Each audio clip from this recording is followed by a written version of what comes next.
ए, क्या लालच दिया है तूने उसको? क्या लालच दिया है जो तेरे इशारों पे नाच रहा है? जवाब दे। तू ही है क्या? जवाब दे।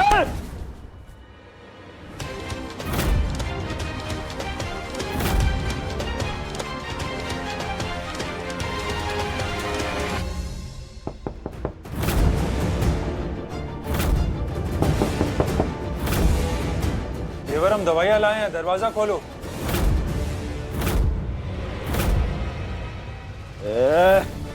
श्री, इधर देख। देवर, कौन है अंदर? देवर, दरवाजा खोलो। हमारा भाई है ना, तुम्हारे परिवार पर अपनी जान छिड़कता था। देवर, मासा के सामने है ना, उसकी आंख तक नहीं उठती, लेकिन तेरे लिए पूरे परिवार से लड़ रहा हूं। और आज हम सबके खिलाफ चला गया हूं। ऐसे कैसे? दरवाजा खोलो। देवर, बोल। हमारी बस आपके सवालों का कोई जवाब नहीं है बड़े घोर साहब। जवाब है, तेरे ही पास जवाब है। आप इस वक्त नशे की हालत में, आप जाकर छोटे घोर साहब से बात कर लीजिए। बोल, क्या किया तूने मेरे भाई के साथ? बोला, बोल। दरवाजा खोलिए भाई साहब। भाई साहब, उसे मैं दिख ही नहीं रहा हूँ, तो समझ में नहीं आ रहा चल क्या रहा है। भाई साहब, देवर को छोड़िए। वाह, सर्दी की आग में हाथ सेकने का मजा ही कुछ और हुए है। लेकिन यहाँ तो पूरी की पूरी भट्टी सुलग रही है। अब ना हो सकेगी शादी। वाह वाह रमकुड़ी, तू तो है शैतान की फुलझड़ी। क्या चाल चली है। भाई साहब, एक औरत के साथ ऐसा बर्ताव आपको शोभा नहीं देता। क्या कर रहे हैं आप? गेवर, जवाब दे। मैं जान से मार दूंगा तुझे। भाई साहब, भाई साहब, दरवाजा खोलिए। समझ में नहीं आ रहा तुझे? और हमारे पास कोई जवाब नहीं है। भाई साहब होश में नहीं है, उन्हें सही गलत का कुछ नहीं पता।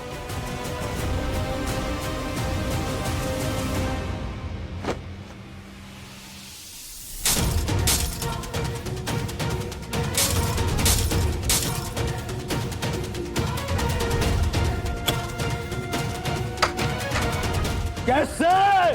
बोल।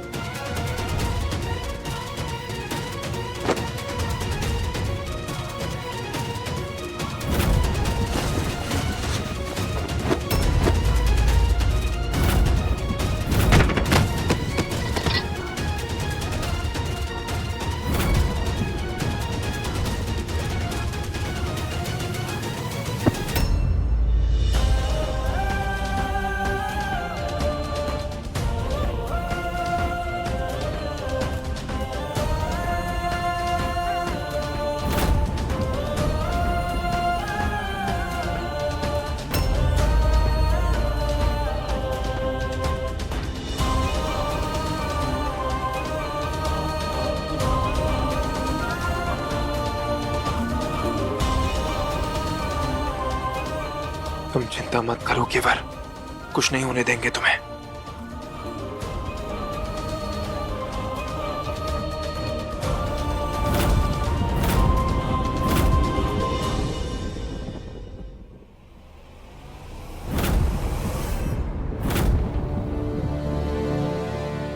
वाह वाह वाह, यहाँ आग की भट्टी नहीं, पूरा का पूरा ज्वालामुखी फट पड़ा है।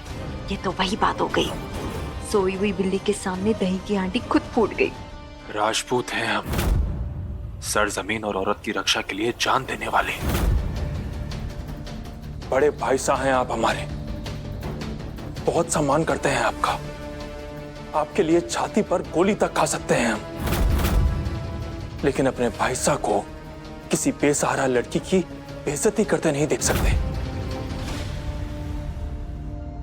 आपको सवाल पूछना है ना, हमसे पूछिए, हम देंगे आपको जवाब। लेकिन ये सब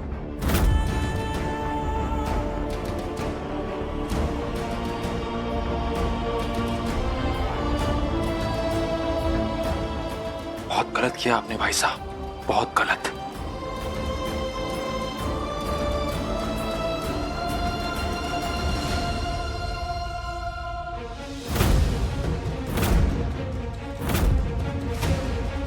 ना ना ना विक्रम भाई साहब, हाथ ना पकड़ना, हाथ ना पकड़ना। अरे थारी बेइज्जती की है इसने, हाथ ना पकड़ना।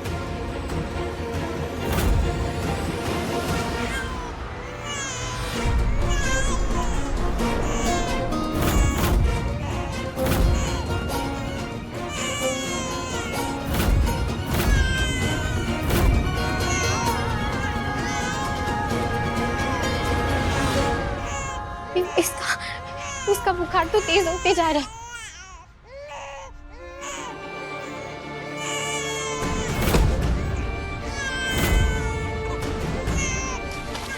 तुम परेशान मत हो, हम दवाइयाँ लेके आए हैं।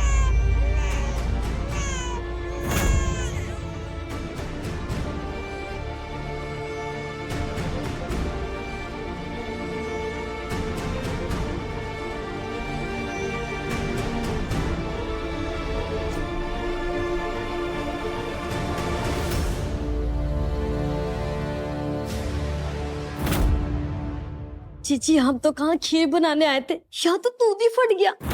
रिश्तों के बीच में अगर चाइना की दीवार खड़ी करनी हो तो एक एक ईंट को समझदारी से रखना पड़ता है। अब तू देखती जा मैं कट्ठे कट्ठे कैसे वार करती हूँ। ऐसे ही मारे को रमकुड़ी शैतान की फूलझड़ी ना कहवे है।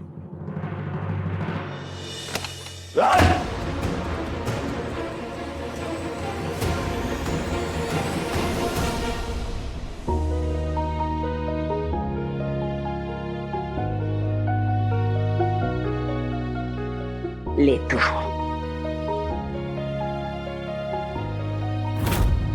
वो भाई साहब के बर्ताव के लिए माफी मांगते हैं। वो होश में नहीं थे और वो गुस्सा भी हम पर था जो उन्होंने तुम पर निकाल दिया। तुम बुरा मत मानना। आपको हमारे से माफी मांगने की जरूरत नहीं है कुंवर साहब। मैं समझ सकती हूँ कि किसके मन में क्या शुरू होगा।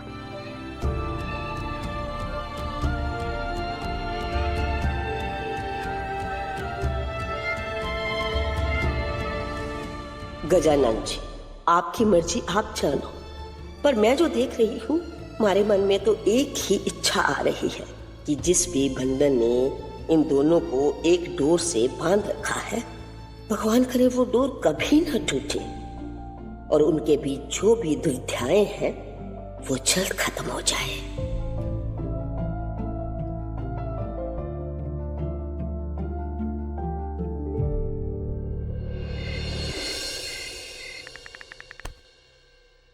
इतना मुस्कुराते आप किससे बात कर रहे थे? मेरी सौतन है क्या? वो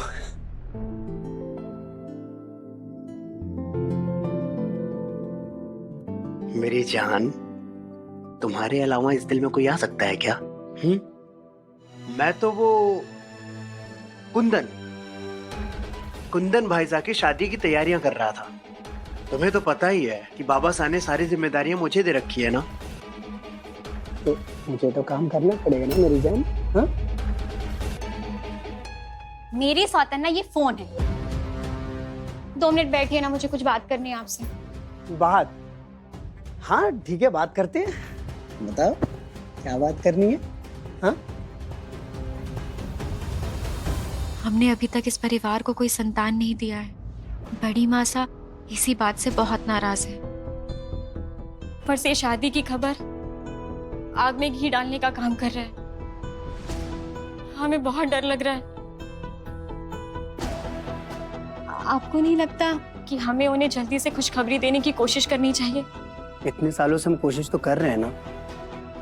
और हर चीज में हमारी मर्जी नहीं चलती है वेदिका।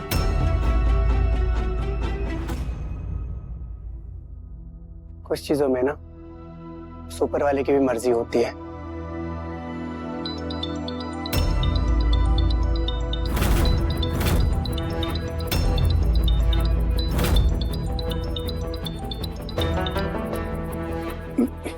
मेरे काम का है।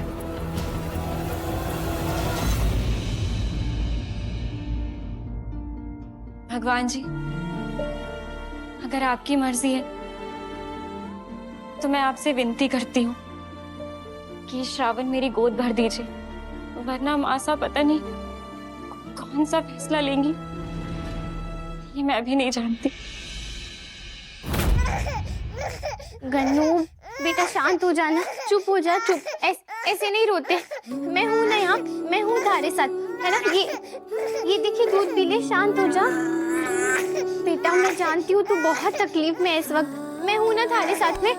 मैं थारी को ऐसे ऐसे झूला झुलाती हूँ। चुप हो जा, चुप हो जा गन्नू, शांत हो जा, सब ठीक हो जाएगा।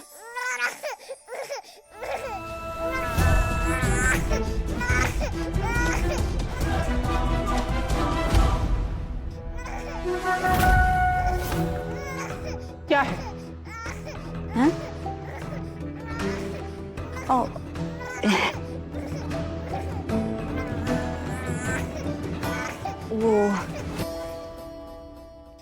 वो छोरा रो रहा है ना।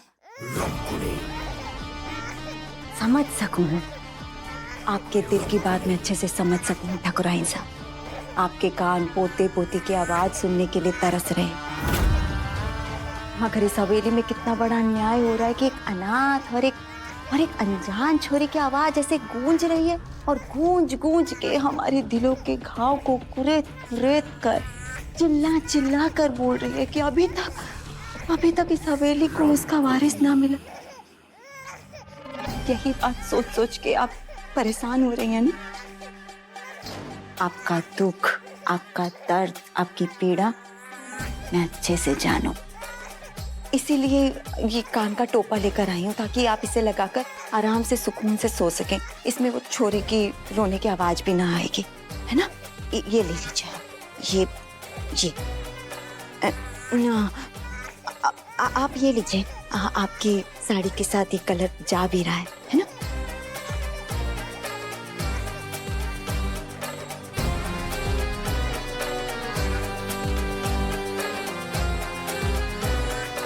मगर हम कर भी क्या सकते हैं ना ठाकुराइन साहब। हाँ, वो छोरी और वो बच्चा हमारी तो हवेली में आके जैसे जम से गए हैं। वो पिद्दी सी छोरी, उसके सामने हम सब मजबूर हो गए, कुछ ना कर पा रहे हम, बस हाथ में हाथ धर के बैठे हुए। यहाँ तक कुंदन भाई साहब, उन्होंने भी आपको जवाब देने शुरू कर दिए। जो आपके सामने जुबान ना खोलता था, वो बड़े बड़े भाषण सुना रहा है। ना ना ना, ये सब देखना तो, मगर खैर जाने दीजिए, अब कर ही क्या सकते हैं। अब पछताए हो क्या जब चिड़िया चुग गई खेत। ठाकुर सा होते तो कभी ऐसा ना होने देते। ठाकुराइन साहब, इसे आराम से अपने कान में लगा लीजिएगा, ताकि उस छोरे की आवाज और आपकी मजबूरियां इसमें दब जाए, है ना।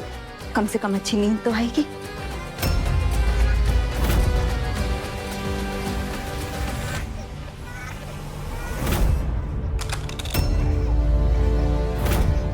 ठाकुराइन साहब, रमकुड़ी शैतान की फुलझड़ी।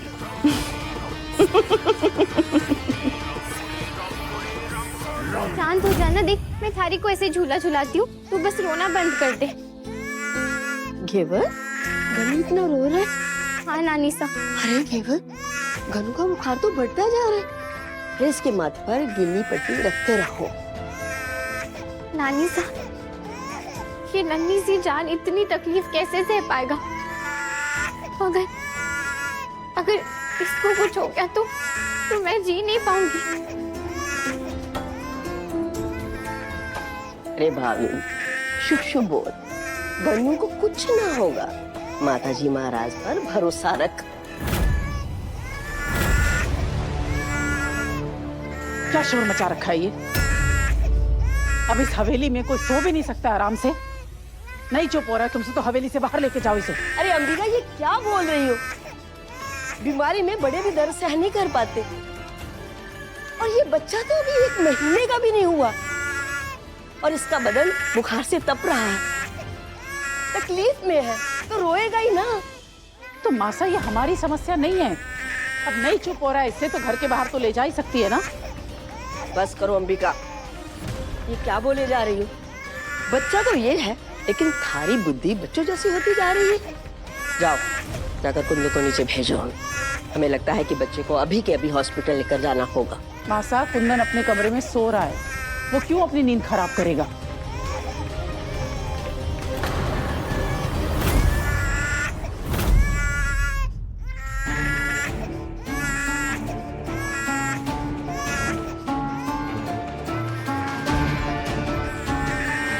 आप इसे गर्दन के नीचे से हाथ रखिए।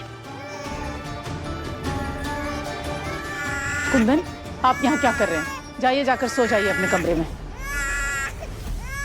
चंदा है तू, मेरा सूरज है तू, ओ मेरी आँखों का तारा है तू।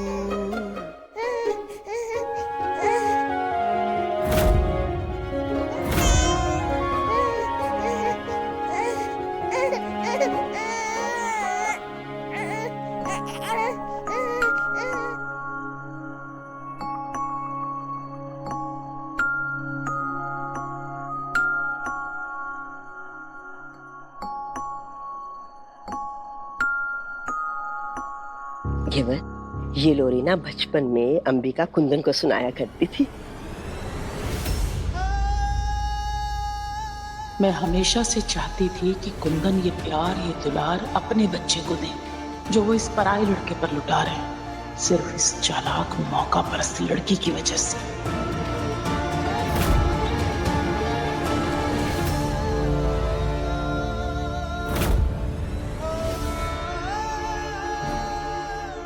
आज भाईसा जिंदा होते तो गन्नू को ऐसे ही प्यार करते, पर लगता है भाईसा की कमी पूरा करने के लिए भगवान ने कुंवर साहब को देवता बना के हमारी जिंदगी में भेज दिया है।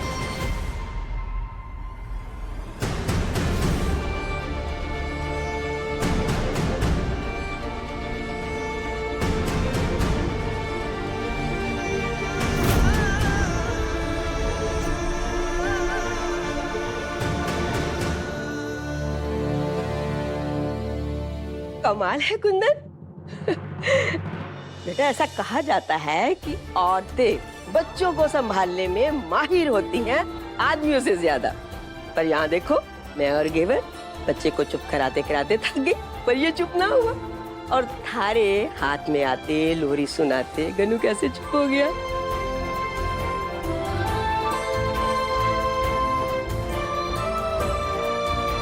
घेवर, बेटा जाओ कुंदन के लिए एक गिलास पानी लेकर आओ। जी नानी साहब।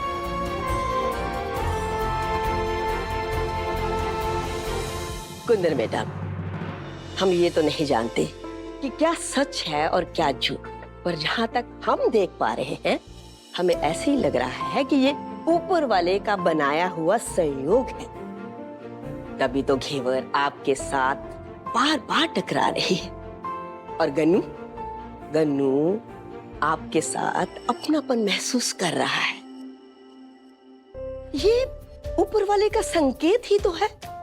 वो भी चाहते हैं गन्नू और घेवर इसी हवेली में रहे, थारे साथ रहे। गन्नू अपनी भाषा में थारे को संकेत दे रहा है कि वो थारे से दूर नहीं जाना चाहता, इसी हवेली में रहना चाहता है। और घेवर छोटे घर की है, गरीब है, लेकिन दिल उसका खरा सोना है। छोरे, हम जानते हैं ये शादी का फैसला आपके लिए आसान नहीं है, लेकिन छोरे कभी कभी दिल से पूछकर भी कुछ फैसले ले लेने चाहिए। अब सोच, घेवर और गन्नू इस हवेली से चले गए तो बाहर काली जैसे गिद्ध इन दोनों को नोच खाएंगे। छोरे, आप जो भी फैसला लोगे सोच समझ कर लेना।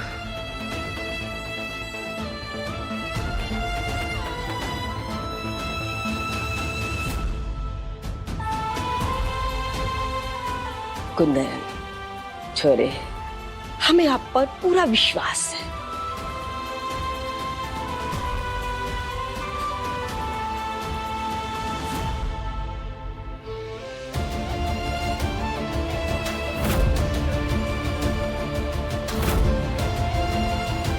ये सब जो हो रहा है ना, इस छोरी के चक्कर में हो रहा है सब, इस मनूस और इस गवार छोरी के चक्कर में।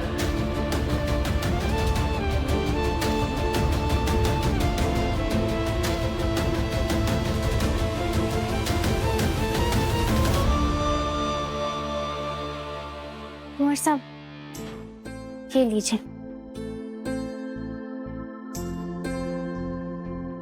आपका बहुत बहुत आभार कुंवर साहब। आपने गन्नू को कितने अच्छे से संभाल लिया। और देखिए ना, इसे भी आपसे इतना लगाव हो गया है कि आपकी गोद में आकर तुरंत शांत हो गया।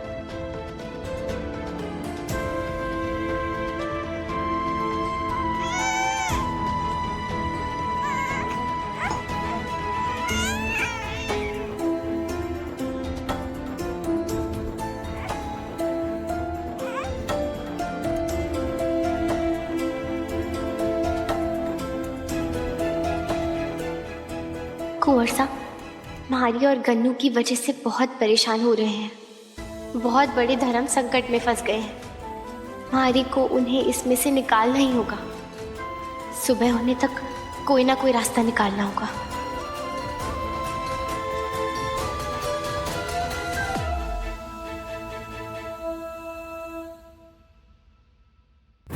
ओ बाया के बताऊं, शादी की सारी जिम्मेदारियां हमारे सर पे हैं, मुछा मरोड़ के। चलो अब तू रख, मैं और काम कर लूं। हाँ हाँ। तो बेटा, डेकोरेशन वाले को और मिठाई वाले को सब अच्छे से समझा देना है, और पंडित जी को भी बोल देना कि मुहूर्त से 1 घंटा पहले आ जाएं। आप चिंता बिल्कुल मत करो बाबा साहब, मैं सब संभाल लूंगा। अच्छा, मैं ये बोल रहा था कि वो पनीर वाला बोल रहा था। अरे बंद कीजिए आप लोग ये अपनी फालतू की बकवास। अरे आप दोनों को शादी की इतनी क्या पड़ी है? अरे यहाँ पे हमारा कलेजा बैठा जा रहा है। मासा, अब पानी पी ले, मर मत जाना कहीं। अब बंद करने से क्या मतलब है? और तन्ने ये सब बकवास लग रहा है? लगता है पंचायत का फैसला भूल गई तू कि पंचायत ने क्या सुनाया फैसला। में चली, मुझे शादी नहीं हुई ना तो हमारा सब कुछ बर्बाद हो जाएगा, समझी तू? अरे मैं समझी, मगर आप नहीं। अरे अगर ये शादी नहीं हुई ना तो पंचायत सिर्फ कुंदन को सजा सुनाएगी, हम सबको नहीं। और ये जो कुंदन है ना, सारे बिजनेस की रीढ़ की हड्डी है, सब कुछ वही संभालता है।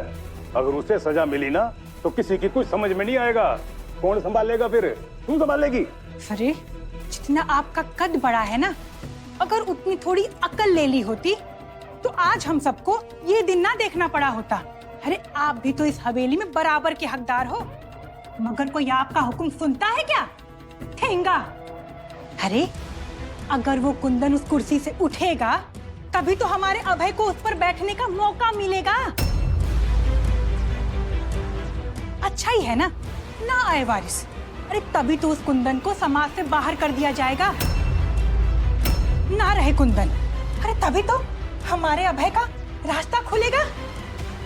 मासा, आप कुंदन भाई साहब के लिए ऐसे पराये जैसा कैसे सोच सकती हैं?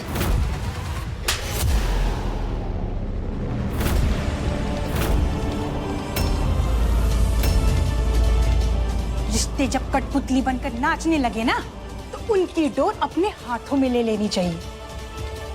अब तू क्या पूरी जिंदगी उसके आगे हाथ फैलाएगा? अरे अधिकारों की लड़ाई में ना भाई भतीजे नहीं देखे जाते। अरे वो थारा दुश्मन है, थारे हक पे कुंडली मारे बैठा है। अभय जी, मासा सही कह रही है। कुंदन भाई साहब से अपना अधिकार लेने का यही सही समय है, और घर के बिजनेस में अपनी जगह साबित करने का यही आपको मौका मिल रहा है। वेदिका, तुम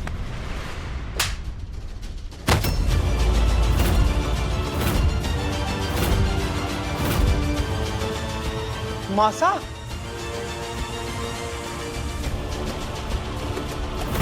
अरे तू किस अधिकार और इस घर में जगह बनाने की बात कर रही है?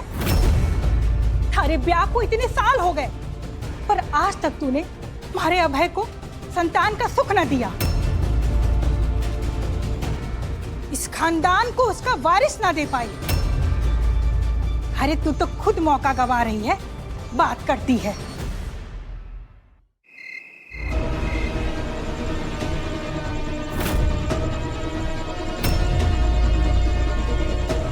मुझे यहाँ से भागना होगा, बहुत दूर, जहाँ कुंवर सा तो क्या कोई भी ना पहुंच सके।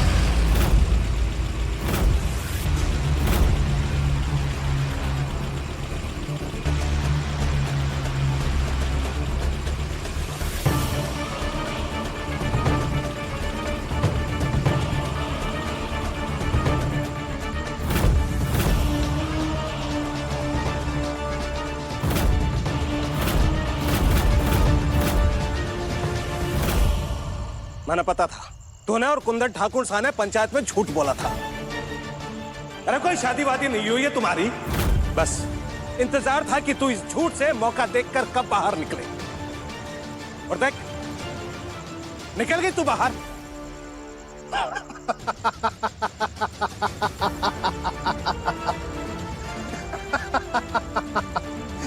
अब तने बचाने के लिए अठे कोई ना है।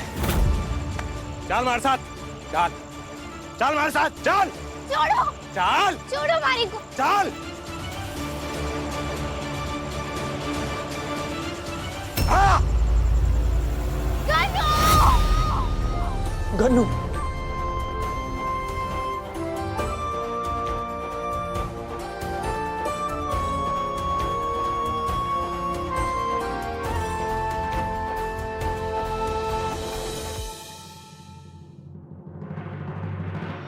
ये हमारी किस्मत है कि आज तुम हमारी गोद में हो गन्नू, वरना हम इस लायक नहीं है, क्योंकि तुमसे तुम्हारे माँ बाप, तुम्हारा सहारा, तुम्हारी छत छीनी है हमने। तुम्हें इस जगह लाके खड़ा कर दिया है कि आज तुम अनाथ हो गए, बेसहारा हो गए। हमारी ये जिंदगी, हमारी हर सांस तुम्हारे माँ बाप की, खुद तुम्हारी कर्जदार है। जब जब भी तुम्हें मुसीबत में देखते हैं, तुम पर घेवर पर उंगलियां उठते देखते हैं, खुद अपनी नजरों में गिर जाते हैं हम। ये हमारी आत्मा का ऐसा बोझ है कि हम किसी से बांट नहीं सकते, किसी को बता नहीं सकते, बस अंदर ही अंदर अपने आप से लड़ते रहते हैं, घुटते रहते हैं।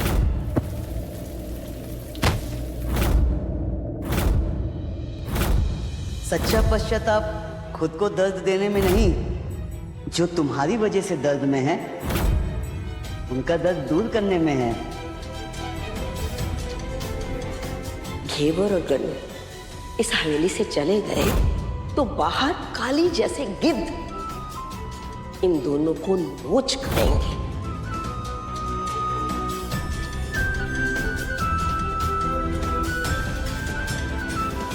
नानी सही कह रही थी, वक्त आ गया है फैसले का, वो फैसला जो सबके हित में हो।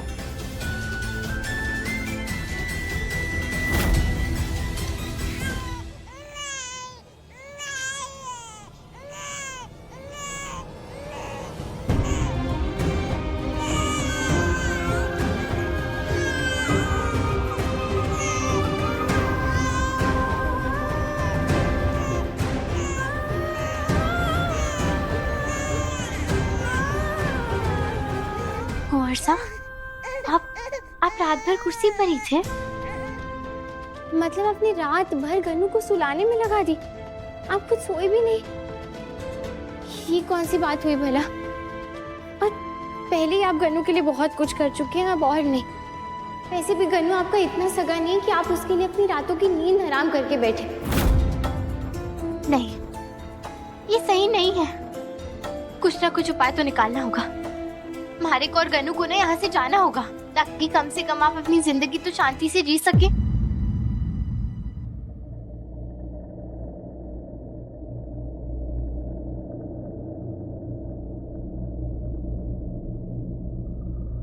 हमने गन्नू के लिए जो भी किया अपनी मर्जी से किया, गन्नू इस हवेली से कहीं नहीं जाएगा और ना ही तुम कहीं जाओगी।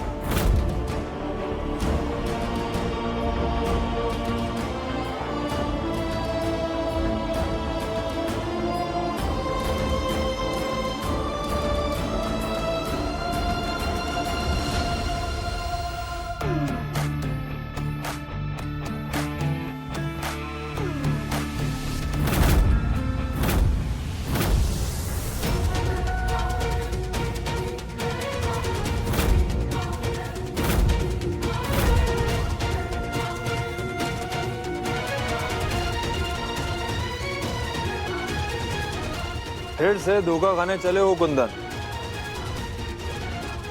क्या हुआ, इतना चौंक क्यों गए? घेवर से शादी का अनाउंसमेंट करने जा रहे हो ना?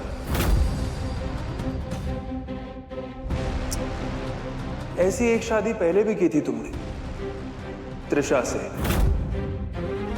और क्या मिला? धोखा, फरेब। मन नहीं भरा तुम्हारा? बस, कोई याद दिलाने की जरूरत नहीं है। उस शादी में और इस शादी में फर्क है। हम प्यार करते थे त्रिशा से, इसलिए शादी की थी, लेकिन घेवर से शादी कर रहे हैं ताकि उसे और गन्नू को काली से बचा सके।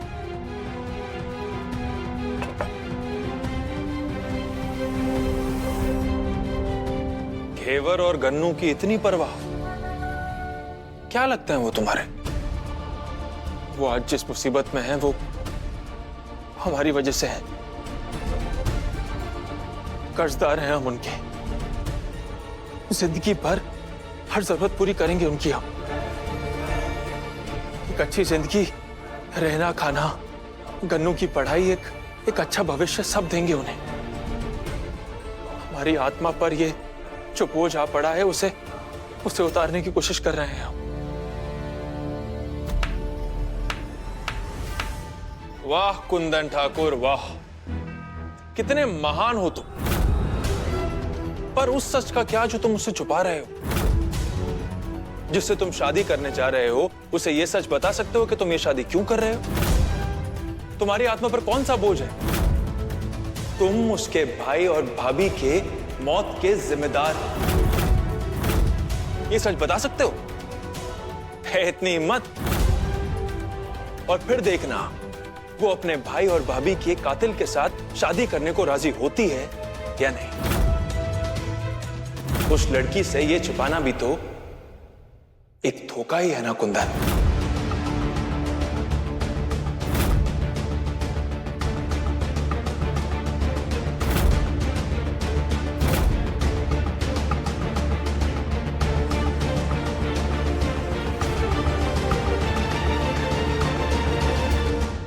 नहीं,